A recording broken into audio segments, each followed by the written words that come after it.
असा होता ज्याला आम्हाला वाढ थांबवावी लागली. तो वाढतच होता 16, 17, 18 महिने झाले तरी त्याला तुरा आम्ही येऊन दिला नाही. उसाला तुरा येऊन दिला नाही म्हणजे त्याला वृद्धत्व आणलं नाही, त्याला आम्ही तरुणच ठेवलं. आणि हे तरुण ठेवण्याचं काम आम्हाला व्यवस्थापनानं शिकवलं, एआयने शिकवलं. आता याच्यामध्ये बारकाईनं आपण गेल्यानंतर आता आपण आपल्या मुख्य विषयाकडे येऊया की नक्की एआय म्हणजे काय, याच्यामध्ये आपण कसा उपयोग करून घेतला.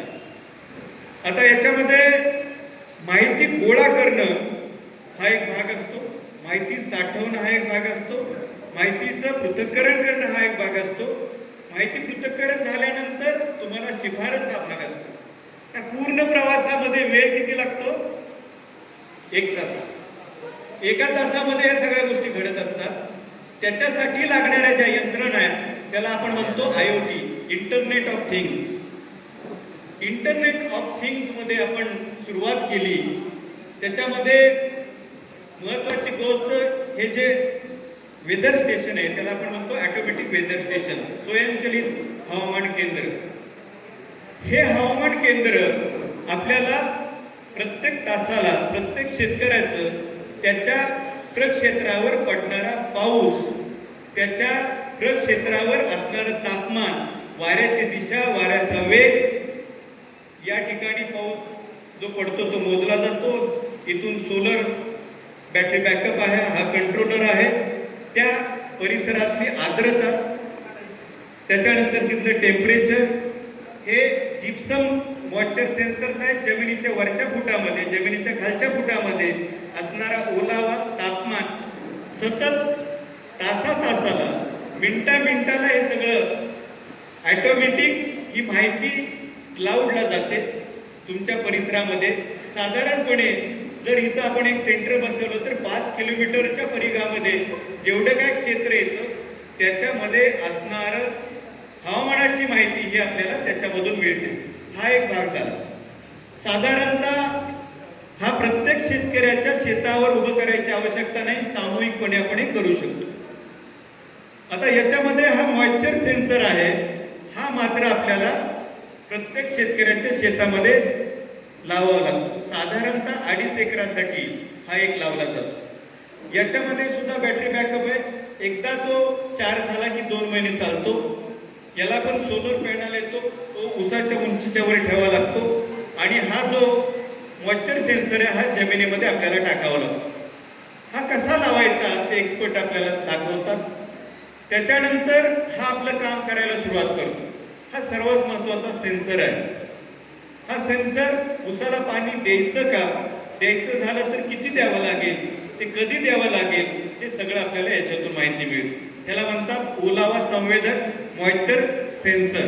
आता याची ॲक्युरेसी जर आपण बघितली, ॲक्युरेसी तर आपल्याला असं समजतं की 98.8% नाही तर 99.9% त्याची ॲक्युरेसी चांगली आहे. पूर्वी आपल्याला अजून पण आपण वापसा कंडिशन आपल्याला समजतं, बरोबर आहे.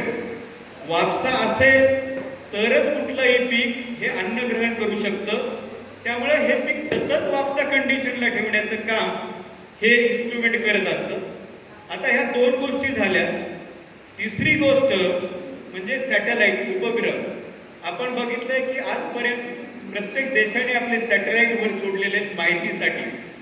या तंत्रज्ञानामध्ये मायक्रोसॉफ्टनी आपल्याला मदत केली की युरोप, अमेरिकेचे जे सॅटेलाइट आहेत, उपग्रह, त्यांच्या तंत्रज्ञानाद्वारे आपल्याला प्रत्येक शेतकऱ्याच्या शेतावर CCTV कॅमेरा बसवल्यासारखी इमेजेस आपल्याला मिळतात.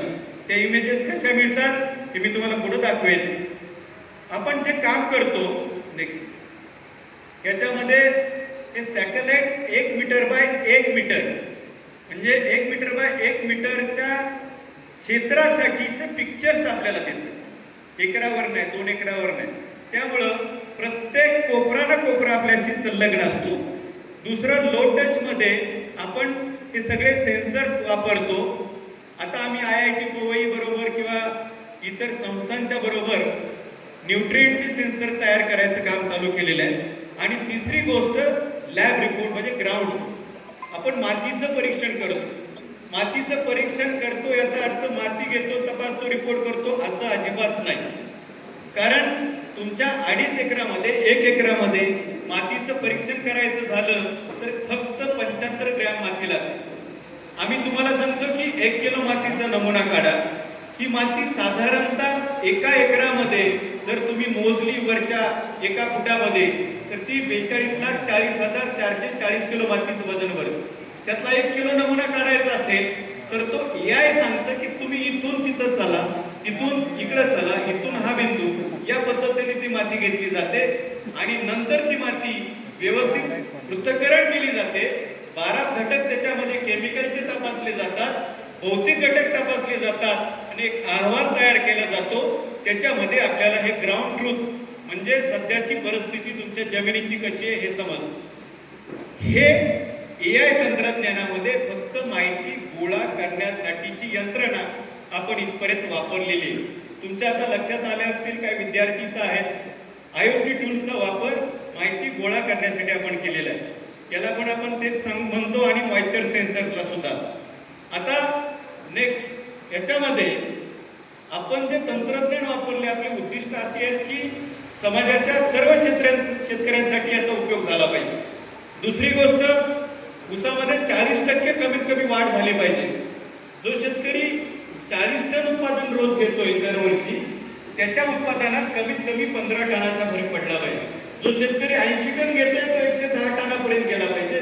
जो 100 घेतोय तो 130 टनाच्या पुढे गेला पाहिजे. या पद्धतीचं हे तंत्रज्ञान आहे. याच्यामध्ये साखर उतारा 0.2 ते 2% पर्यंत वाढल्याचं आपल्याला दिसून आलं. तिसरी गोष्ट, हे AI तंत्रज्ञान तुमच्या ऊसामध्ये रिकव्हरी किती आहे हे पण सांगतो. तुमच्या पूर्ण कारखान्याच्या कार्यक्षेत्रामध्ये समजा 10,000 सभासद आहेत तर त्या 10,000 सभासदांच्या पैकी 12 महिन्यानंतर कुठल्या ऊस तोडायला आला हे पण AI तंत्रज्ञान सांगतं. टोटल ऊसाची रिकव्हरी हे पण आपल्याला समजतं आणि टोटलच्या कार्यक्षेत्रामध्ये किती उत्पन्न निघेल हे पण आपल्याला AI सांगतं.